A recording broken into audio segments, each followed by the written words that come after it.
तो हमें एक हॉरोस्कोप बनाने के लिए या जब बच्चा पैदा होता है तो क्या चीज की जरूरत होती है? 3 सबसे इंपॉर्टेंट हमारे को चीजें चाहिए जब भी हॉरोस्कोप हम किसी का बनाते हैं। हम या ये कह लीजिए ज्योतिष जो है 2 चीजों की गेम है, एक है टाइम और एक है स्पेस। टाइम एंड स्पेस की के बीच में आता है। टाइम क्या है? टाइम में अगर हम देखते हैं तो डेट ऑफ बर्थ आएगा टाइम में, और place of birth, time of birth आएगा। This decides the time dimension of horoscope. और स्पेस डायमेंशन को जो चीज डिफाइन करती है वो डिफाइन करती है हमारा प्लेस ऑफ बर्थ। तो प्लेस ऑफ बर्थ हम कहाँ से देखते हैं? प्लेस ऑफ बर्थ हम देखते हैं लैटिट्यूड और लॉन्गिट्यूड से। कहाँ पे, किस लैटिट्यूड पे है, किस लॉन्गिट्यूड पे, जो जैसे गूगल मैप पे हम लोग देखते हैं तो वो अब लैटिट्यूड लॉन्गिट्यूड से दिखाई देता है। तो प्लेस ऑफ बर्थ हमें उससे समझ में आता है। तो ये इन दोनों का इंटरप्ले, ये इन दोनों की चीजें देखकर, क्योंकि जब आप देखते हैं कि असेंडेंट कहाँ राइज हुआ, भाई अरुणाचल प्रदेश में जब बच्चा पैदा होगा और सेम टाइम पे गुजरात में बच्चा पैदा होगा, दोनों के असेंडेंट अलग अलग होंगे, दोनों का टाइम डिफरेंस अलग अलग होगा। टाइम डिफरेंस 2 घंटे का है तो अलग अलग आएंगे। तो ये बहुत इंपॉर्टेंट है। ये बहुत इंपॉर्टेंट है कि समझना कि ये टाइम डिफरेंस की वजह से ऐसा होता है, और प्लस ये असेंडेंट इनके अलग अलग आएंगे। अब ये लैटिट्यूड और लॉन्गिट्यूड आपने पढ़े होंगे बचपन में ज्योग्राफी में कि अर्थ में इमेजिनरी लाइंस है लैटिट्यूड और लॉन्गिट्यूड कहने वाली।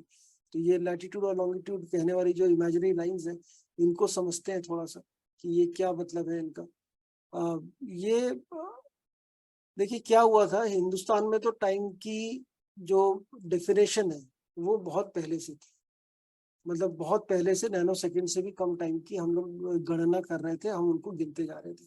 लेकिन जो अंग्रेज थे, क्योंकि अंग्रेज रूल कर रहे थे ऑल ओवर द वर्ल्ड, अब उनको क्या था, इंग्लैंड से शिप चला, कब पहुंचेगा, कहाँ पहुंचेगा, वो सारी कंफ्यूजन थी। हर हर एरिया पूरा, मतलब मोस्ट 3/4 वर्ल्ड को तो वो रूल कर ही रहे थे, तो सब जगह उनका राज था।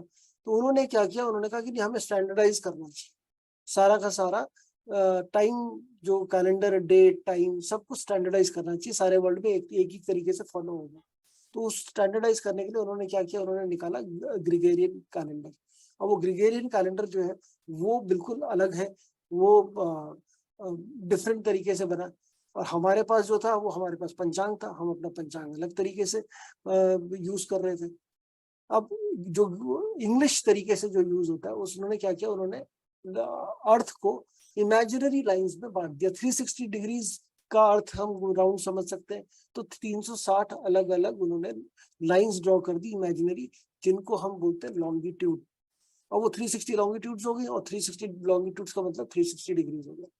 अब लॉन्गिट्यूड जो है एक लाइन, और सबसे इंपॉर्टेंट उन्होंने कहा नहीं जी इंग्लैंड से ही शुरू होगी लॉन्गिट्यूड।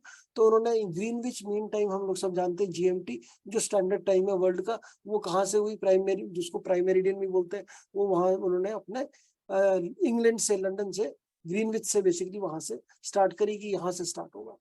अब ये स्टार्ट तो कर दिया उन्होंने, और ये प्रॉब्ली ये ऐसे 360 वो बन गए हमारे डिफरेंट डायमेंशन। इंडिया का जो लॉन्गिट्यूड आया, इंडिया का लॉन्गिट्यूड कहाँ से पास होता है, जो हम स्टैंडर्ड टाइम लेते हैं वो इलाहाबाद से पास होता है। तो वहां पर जो लॉन्गिट्यूड है इंडिया का, वो 82 डिग्रीज 30 मिनट्स। अब 360 degree is equal to 24 hours, मतलब 24 घंटे में अर्थ पूरा घूमती है। तो क्या घूमती है, 360 डिग्री घूम जाएगी। तो 360 डिग्री 24 घंटे के बराबर हो गया। अब 24 घंटे मतलब 1440 मिनट्स। अब 1 डिग्री कितना होता है, 1 degree is equal to 4 minutes, 1440 divided by 360। तो हर 4 मिनट, मतलब अगर आप ट्रैवल करते हैं 4 मिनट जो है, basically every degree is equal to 4 minutes. तो इलाहाबाद में जो है 82 डिग्री 30 मिनट्स है, which is basically 5 hours 30 minutes from Greenwich mean time, वहां से उतना दूरी आएगी। अब डिफरेंस अगर आप देखेंगे दिल्ली के अंदर और इलाहाबाद में, तो 5 डिग्री 17 मिनट्स का आएगा। तो जो असेंडेंट विजिबल होगा इलाहाबाद में अभी, दिल्ली में वो 21 मिनट 8 सेकंड के बाद विजिबल होगा। और अगर हम इसको मेजर करें अर्थ के सरकमफेरेंस में, या अर्थ के कितना डिस्टेंस के उसमें, तो 111 किलोमीटर पर 1 डिग्री चेंज होती है। 111 किलोमीटर अगर आप चलेंगे तो 1 डिग्री आपकी चेंज हो जाएगी, दूसरी लॉन्गिट्यूड आ जाएगी। तो कहने का मतलब ये है एस्ट्रोलॉजिकल टर्म्स में कि अगर आप क्योंकि हम तो लॉन्गिट्यूड वाला पूरा खेल है हमारा, लॉन्गिट्यूड और लैटिट्यूड का। अगर लॉन्गिट्यूड और लैटिट्यूड से देखें, क्योंकि कहाँ पैदा आपके जितनी भी प्लानिटरी कॉन्फ़िगरेशंस है वो चेंज हो जाती हैं जब भी लॉन्गिट्यूड लैटिट्यूड चेंज होता है। 111 किलोमीटर। अब क्योंकि मॉडर्न बहुत सारे ऐसे एस्ट्रोलॉजिकल तरीके आ गए हैं, जैसे केपी एस्ट्रोलॉजी है या नाड़ी एस्ट्रोलॉजी है या कस्पल इंटरलिंक थ्योरी है, ऐसे बहुत सारी थ्योरीज बन गई हैं जिसमें कि जो फॉर फ्यू सेकंड्स भी या थोड़ा सा भी चेंज होता है उसमें आपके उनकी प्रेडिक्शन, उनका कैलकुलेशन चेंज हो जाता है।